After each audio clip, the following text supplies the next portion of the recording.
ओम शांति। ये 7 बातें जो जीवन में किसी को नहीं बतानी चाहिए, नहीं तो आपका जीवन नर्क बन जाता है।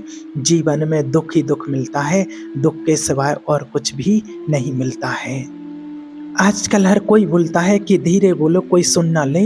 ये बात हम सबके कानों में पड़ी होगी और हमारे मुँह से भी निकली होगी, लेकिन सोचने की बात ये है कि ये वाक्य कब-कब हमारे मुँह से निकलता है और कब-कब हमारे कानों में पड़ता है। क्योंकि ऐसे कम ही गुप्त राज होते हैं जो हम दूसरों के कानों में पड़ना नहीं देना चाहते हैं। अक्सर हमारे परिवार में अशांति का कारण हम स्वयं ही होते हैं, इसको हम देख पाएँ या फिर ना देख पाएँ, लेकिन ये वास्तविक सत्य है। क्योंकि जाने अनजाने मूर्खतावश हम अपनी वो बातें दूसरों को बता देते हैं जो हमें अपने जीवन में कभी नहीं बतानी चाहिए, और वही बातें जो जाने अनजाने हमने किसी दूसरे के सामने बता दी थी, वही हमारे दुख का कारण बन जाता है, वही हमारे झगड़े का कारण बन जाता है। और फिर बाद में हमें बहुत पश्चाताप भी होता है कि मुझे ये बात कभी किसी को बतानी नहीं चाहिए थी, मेरी ही गलती हुई है कि जाने अनजाने में मैंने ये बात सभी को बता दी है। इसीलिए आज की जो 7 बातें आपको बताने वाले हैं, उससे सुनने के बाद आपको ये बातें अपने जीवन में जाने अनजाने में भूलकर भी किसी को नहीं बतानी है। ये जो 7 बातें हैं जो किसी को भी नहीं बतानी है।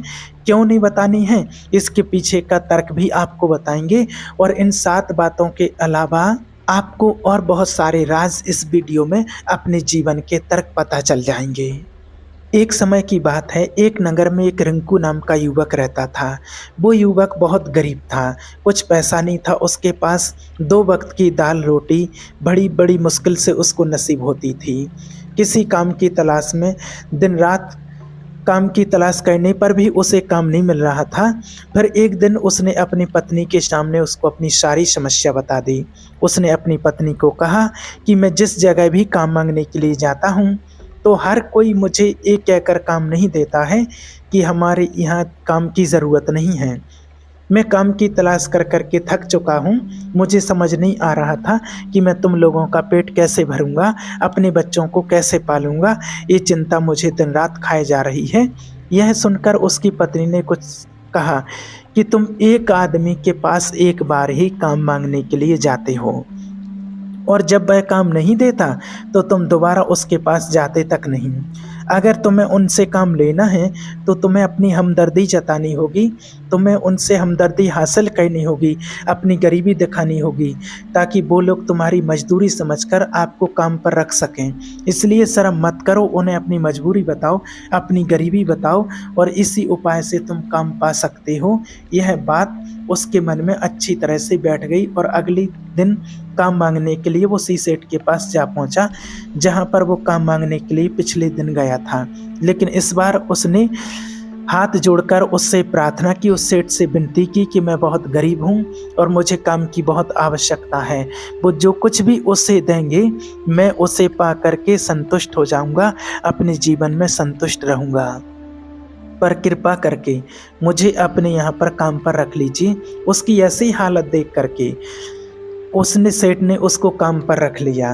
वो रोज़ अपने काम पर जाने लगा। अंदर ही अंदर वो खुश तो था कि उसे काम तो मिला, लेकिन उसका जो वेतन था वो दूसरे लोगों से कम मिलता था। तो दीनानाथ बहुत दुखी था, माना उसका नाम दीनानाथ था। लोग उसको प्यार से रिंकू रिंकू कहते थे, वास्तविक नाम उसका दीनानाथ था।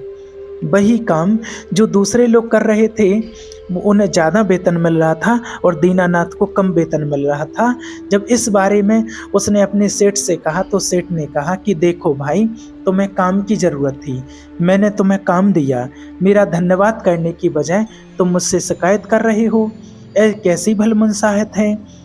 यह बात सुनकर दीनानाथ वहीं पर चुप हो गया। बात तो कहीं ना कहीं सत्य थी, सच थी। सेठ ने तो उसे उसकी मजबूरी से ही काम दिया था और इसीलिए वो उसे अपने अनुसार ही वेतन देता था। लेकिन धीरे धीरे उसने ये बात अपने सगे संबंधियों को और अपने दोस्तों को भी बताना शुरू कर दी कि उसका सेठ कैसा आदमी है और उसे कितना वेतन देता है। समय बीतता गया और दीनानाथ पूरी लगन के साथ अपना काम करता रहा, लेकिन अब कुछ समय के बाद परिस्थितियां बदलने लगी थीं। अब वो ही सेठ दीनानाथ से और ज़्यादा काम लेता था दूसरे लोगों की अपेक्षा, और उससे कम वेतन देता था। दूसरे लोगों को ज़्यादा वेतन देता था, उससे कम काम लेता था, और इससे दीनानाथ से ज़्यादा काम लेता था और इसको वेतन कम देता था। और ये बात दीनानाथ के मन को बहुत ज़्यादा खलती थी।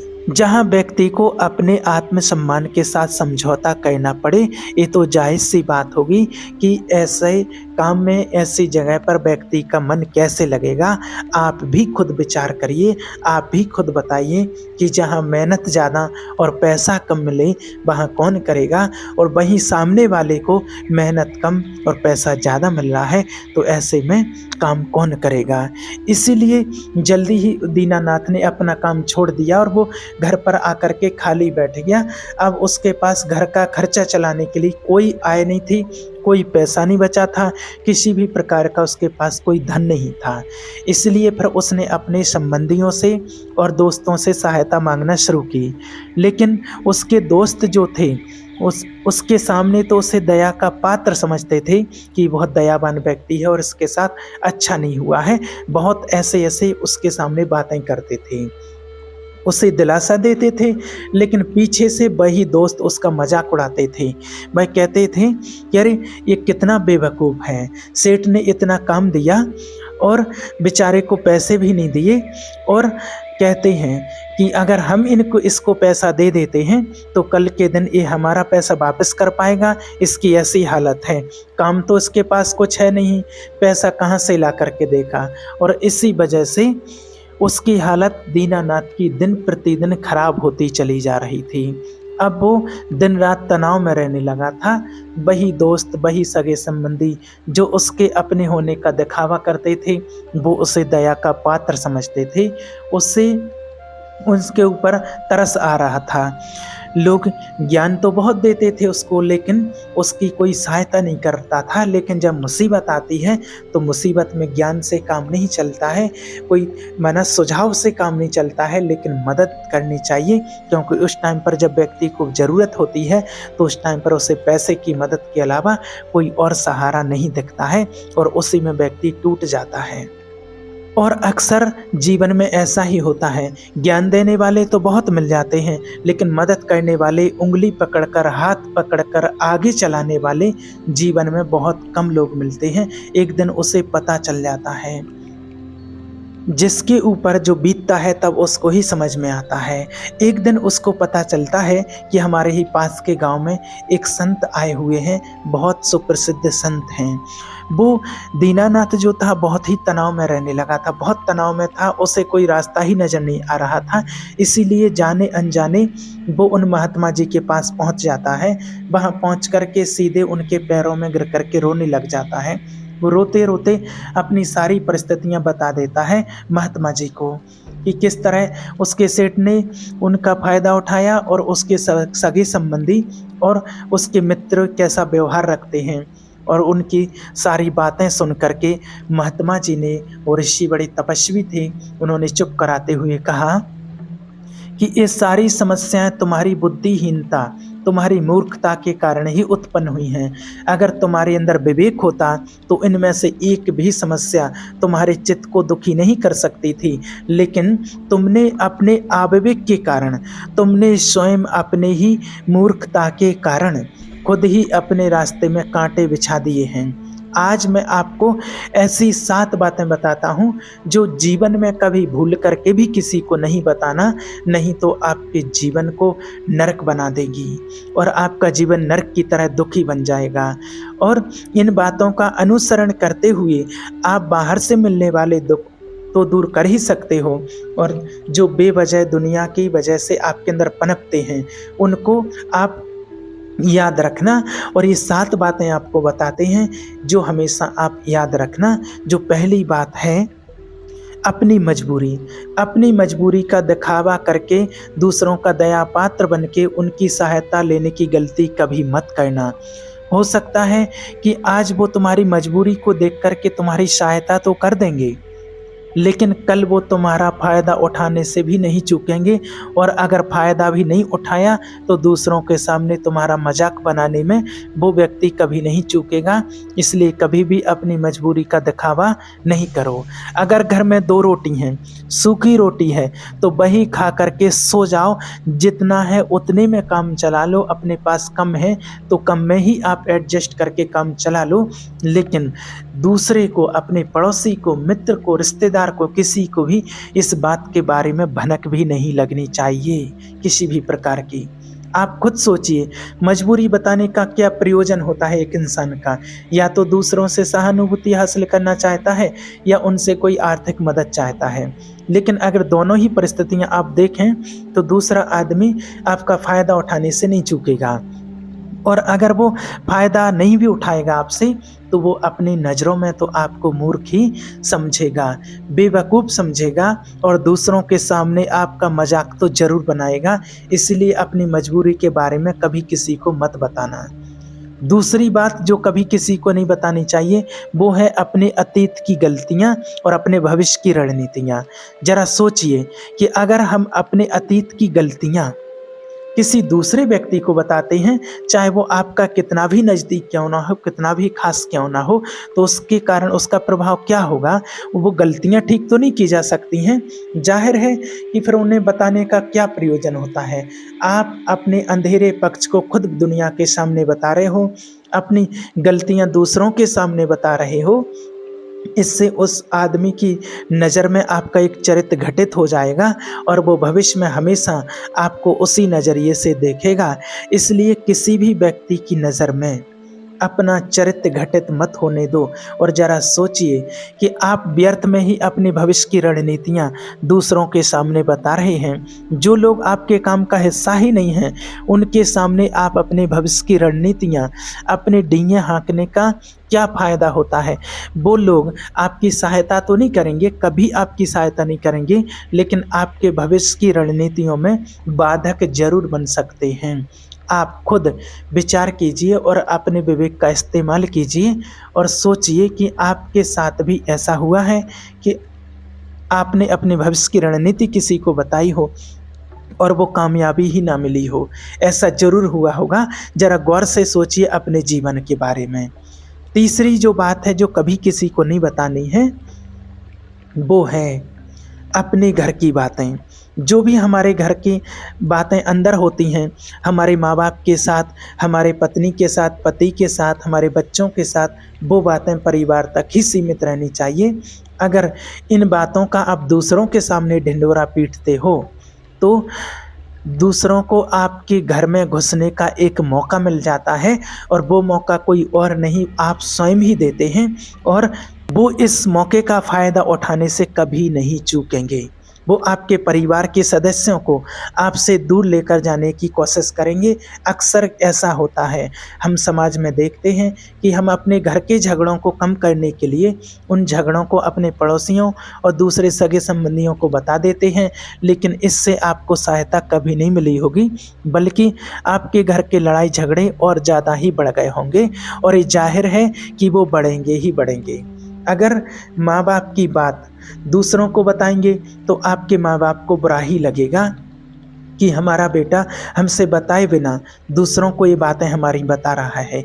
इसलिए अपने घर की बातें और अपने घर के लड़ाई झगड़े किसी के सामने मत बताना।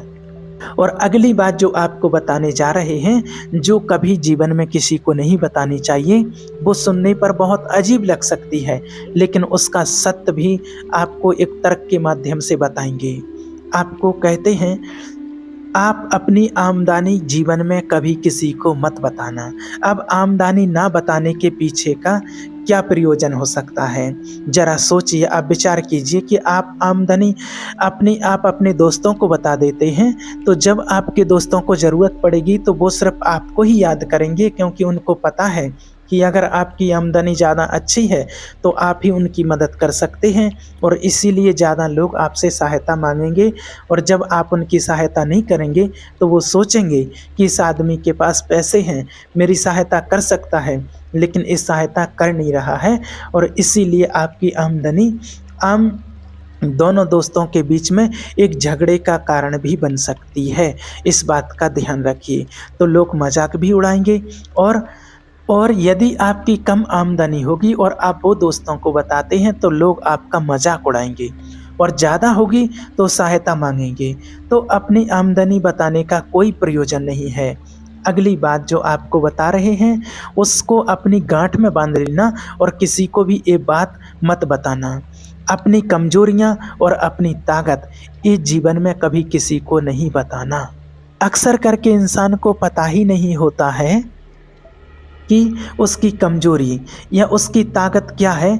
लेकिन अगर आपको अपनी कमज़ोरी और अपनी ताकत पता है तो पहली बात तो आप बहुत ही बुद्धिमान व्यक्ति हैं, और दूसरी बात कि आपको ये बातें किसी से साझा नहीं करनी है, क्योंकि अगर आपकी कमज़ोरियाँ दूसरों को पता चल गईं तो आपकी कमज़ोरियों का फ़ायदा उठाएँगे, और आपकी ताकत का पता किसी को चल जाता है तो वही ताकत आपकी कमज़ोरी बन जाएगी, क्योंकि वो ताकत दूसरे आदमी को पता है और वो ताकत की काट भी ढूँढ ही लेगा। अपनी कमज़ोरी और अपनी ताकत जीवन में कभी किसी को भी नहीं बताना चाहिए।